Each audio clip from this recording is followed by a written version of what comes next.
इससे किसानों ने कुछ हासिल नहीं किया, इससे जो है बीजेपी ने सब कुछ खो दिया। जो गोदी मीडिया है वो दिन को रात कहने में माहिर है, क्योंकि उन्हें वो लगता है कि वो मोदी जी के चश्मे से जो है पूरी दुनिया को देखते हैं। पश्चिमी उत्तर प्रदेश क्या है? उत्तर प्रदेश का हृदय है। उत्तर प्रदेश की सरकार पूरा जोर लगा ले तब भी वो जो है आप समझेंगे कि कभी भी जो है इतनी बड़ी भीड़ 2022 के चुनाव तक नहीं ला सकती। मोदी जी के बारे में मैं हमेशा कहता हूं कि नखून काटकर ये जो अपने को शहीद का दर्जा देना चाहते हैं। ये जो 3 कृषि बिल्लाएं हैं ये किसान की अस्मत के साथ खिलवाड़ है, उससे की भूमि छीनने का षड्यंत्र है, उसको गरीब बनाने का ये इनका प्रयास है। ये बेचारे राष्ट्रपति को, जिसको बेचारों ने कभी नहीं पूछा 4 साल तक, अब जो है कभी वो कानपुर की सैर करता है, कभी वो अयोध्या जाकर सैर करता है। नमस्कार आदाब दोस्तों, हिंदोस्त में आपका स्वागत है। मैं हुक्राम, हमारे साथ हैं एडवोकेट रविंद्र कुमार जी। बात करते हैं किसान महापंचायत की, जो 5 सितंबर 2021 मुजफ्फरनगर में हुई है। और इस किसान पंचायत ने सारे रिकॉर्ड तोड़ दिए। तकरीबन 20 लाख से भी ज़्यादा लोग इस पंचायत का हिस्सा बने। और इस पंचायत से शायद अब योगी सरकार जो उत्तर प्रदेश में चल रही है और मोदी सरकार जो केंद्र में चल रही है, क्योंकि इस बिल के खिलाफ ये पंचायत थी और जितनी रणनीति है बीजेपी की विचारधारा सबके खिलाफ थी, तो पूरी तरह से बौखला गई है। तमाम तरह के बयानबाजी आ रहे हैं, बहुत कुछ हो रहा है। तो ऐसे में हम जानेंगे रविंद्र सर से कि क्या बदलाव आया इस पंचायत के बाद। जी सर, कुछ लोग कह रहे हैं कि जैसे शाहीन बाग कैनेडा फिश हो गया वैसे ही किसान पंचायत भी हो जाएगी कैनेडा फिश। देखिए, 2 तरह के लोग हैं इस देश में जी, जो दिन को रात कह सकते हैं और दूसरे ऐसे लोग हैं जो दिन को दिन कहेंगे। अच्छा, तो जो गोदी मीडिया है वो दिन को रात कहने में माहिर है, क्योंकि उन्हें वो लगता है कि वो मोदी जी के चश्मे से जो है पूरी दुनिया को देखते हैं। और इसीलिए वो जो है आज के समय में बहस करते हैं कि 5 लाख लोगों का शहर है मुजफ्फरनगर, तो वहाँ पर 20 लाख लोग कैसे आ जाएंगे। अच्छा, लेकिन इन्हें ये नहीं पता कि जो सभा है वो शहर के अंदर नहीं हुई, सभा जो है शहर के बाहर हुई। और मुजफ्फरनगर में अगर 1 करोड़ लोग भी आना चाहें तो वहाँ के खेतों में इतनी जगह है कि उतने लोग आ सकते हैं। बिल्कुल आ सकते हैं सर। आपको याद होगा जब मुजफ्फरनगर में 2013 में दंगे हुए थे, तो दंगों के दौरान जब वहाँ से जो लोग वहाँ पर जो दंगों के शिकार हुए थे, पीड़ित थे, उनको जो है दूसरी जगह जब लाकर बसाया गया तो खेतों में बसाया गया। और तकरीबन 2 लाख लोग आकर जो है मुजफ्फरनगर के आसपास से दंगा पीड़ित के रूप में दूसरी जगह आकर बचे। तो जितने लोगों को बसाया गया वो जो है टेंटों में बसाया गया, खुले आसमान के नीचे बसाया गया, और 2 लाख लोग वहां आए। जब हिंदुस्तान का बंटवारा हुआ तब हमने देखा कि 10 लाख लोग हिंदुस्तान में सीमा पार कर आए और उन्हें बसाया गया। तो ये सवाल उठाना कि उस समय दिल्ली की आबादी जो है 3 लाख थी, तो दिल्ली में 3 लाख शरणार्थी कैसे आ सकते हैं, ये ऐसा बेहुदा सवाल है कि वही लोग कर सकते हैं जो मोदी जी के चश्मे से ही पूरी दुनिया को देखते हैं। जी। अब सबसे बड़ा सवाल ये आता है कि मुजफ्फरनगर का ये जो महापंचायत का जो पूरा कार्यक्रम जो है संयुक्त किसान यूनियन के झंडे तले हुआ, इससे किसानों ने क्या हासिल किया? तो इससे किसानों ने कुछ हासिल नहीं किया, इससे जो है बीजेपी ने सब कुछ खो दिया। अच्छा, यानी भारतीय जनता पार्टी जो बड़ी उम्मीद लगाए बैठी थी कि उत्तर प्रदेश में 2022 के चुनाव होंगे और योगी जी जो है 300 का आंकड़ा पार कर लेंगे, आप ये समझ लीजिए कि उत्तर प्रदेश में हुई किसान महापंचायत ने तय कर दिया है कि अब भारतीय जनता पार्टी को 100 से ऊपर सीट लाने के लिए भी लाले पड़ जाएंगे। इनके पास भीड़ नहीं आएगी, लोग नहीं आएंगे, क्योंकि किसानों ने एक बहुत बड़ी रेखा खींच दी है, 20 लाख लोगों की रेखा खींच दी है। और अब मोदी सरकार, उत्तर प्रदेश की सरकार पूरा जोर लगा ले तब भी वो जो है आप समझेंगे कि कभी भी जो है इतनी बड़ी भीड़ 2022 के चुनाव तक नहीं ला सकती जी।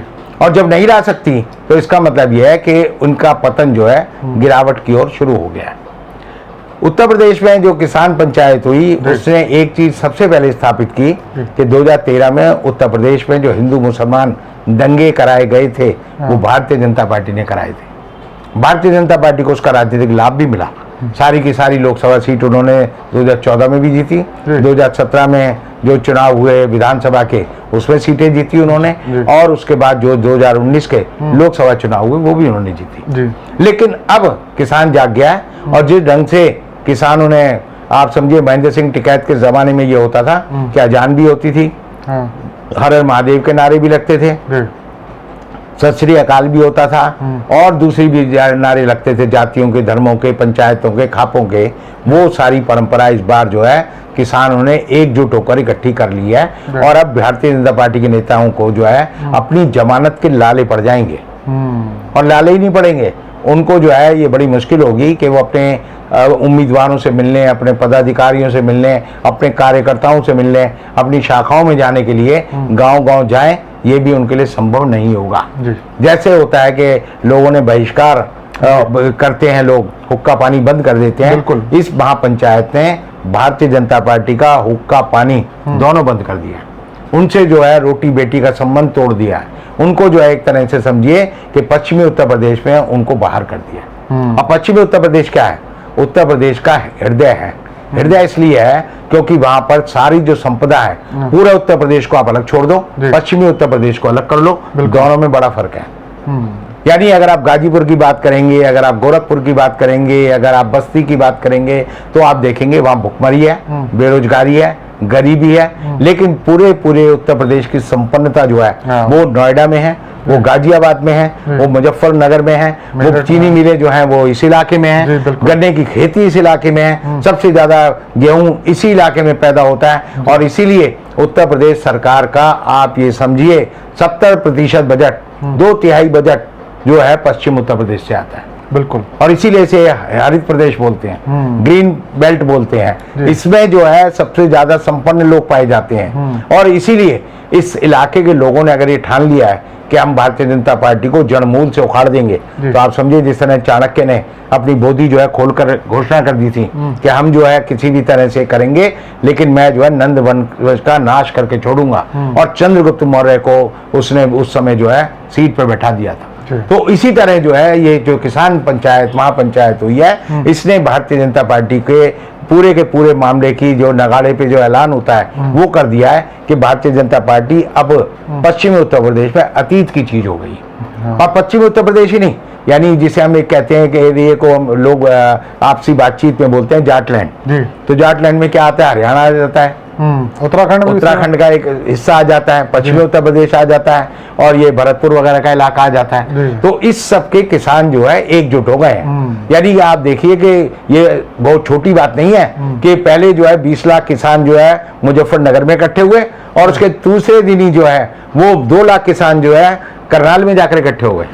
और करनाल में फिर उन्होंने उसी तरह झंडा बुलंद कर लिया है, उसी तरह अपने जो है पूरे के पूरे खाने के लंगर लगा दिए हैं, पूरे के पूरे की जो है चिकित्सा की व्यवस्था कर लिया है, और फिर अपना जो है वहां पर उन्होंने पूरी तरह से अपना डांडा गाड़ दिया है।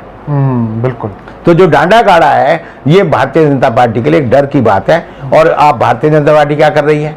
भारतीय जनता पार्टी जो है जबानी जमा खर्ची की पार्टी है, बड़ी तेजी से बात करती है। और मोदी जी के बारे में मैं हमेशा कहता हूं कि नखून काट कर ये जो अपने को शहीद का दर्जा देना चाहते हैं। बांग्लादेश के वहां गए, वहां की राजधानी ढाका में, तो उन्होंने कहा कि बांग्लादेश की आज़ादी की लड़ाई में मैं जेल गया था, और जेल कब गए थे उसका कोई अता पता नहीं है, लेकिन नखून काट कर जो है शहीद बनने में इन लोगों को महारत हासिल है। और अभी आप देखेंगे कि अभी इन्होंने 2 दिन पहले ही कल ही जो है MSP की दरों को बढ़ाया है, और उसमें तीनों ने, राजनाथ सिंह भी कहते हैं, मोदी जी भी कहते हैं, कृषि मंत्री जो है वो भी कहते हैं कि हमने किसानों का बड़ा भला कर दिया है।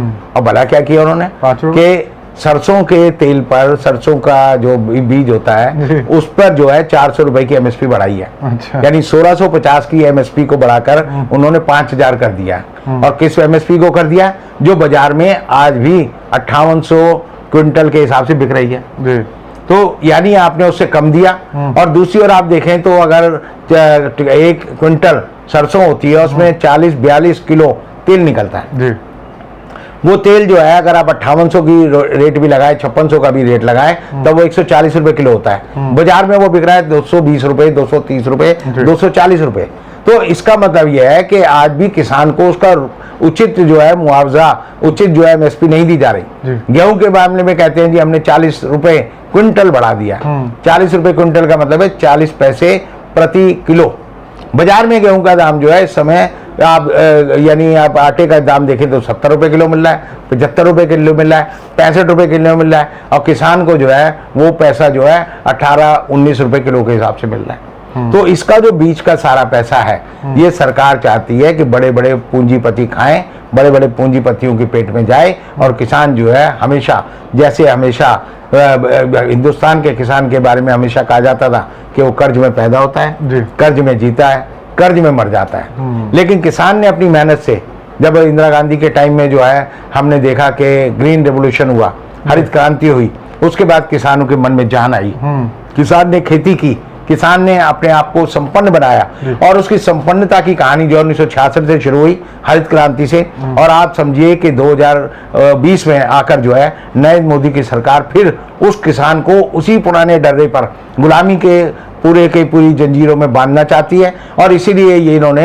ये जो 3 कृषि बिल लाए हैं, ये किसान की अस्मत के साथ खिलवाड़ है, उससे की भूमि छीनने का षड्यंत्र है, उसको गरीब बनाने का ये इनका प्रयास है। और मोदी सरकार जो है अडानी अंबानी की सरकार बनी हुई है, और इसीलिए आप देखेंगे कि पूरी सरकार जो है इसकी सारी नीतियां जो है अडानी अंबानी के द्वारा बनती है, वही इनको इम्प्लीमेंट करते हैं, वही इनको बताते हैं कि किस रास्ते पर जाना है, और ये सरकार उसी रास्ते पर उसी तरह चलती है जी। तो जो किसान जो है अब जो मुजफ्फरनगर में गया है, उसने एक बार फिर स्थापित कर दिया है कि देश में अगर राज होगा तो किसान का होगा, क्योंकि 85% लोग खेती पर निर्भर हैं, 85% लोग जो है कृषि पर निर्भर हैं, 85% लोग जो है किसान हैं, और उनका ही वोट है। और उन किसानों ने अगर ठान लिया है तो आप एक समझ लीजिए कि योगी जी का जो है तंबू जो है उत्तर प्रदेश में उखड़ गया है।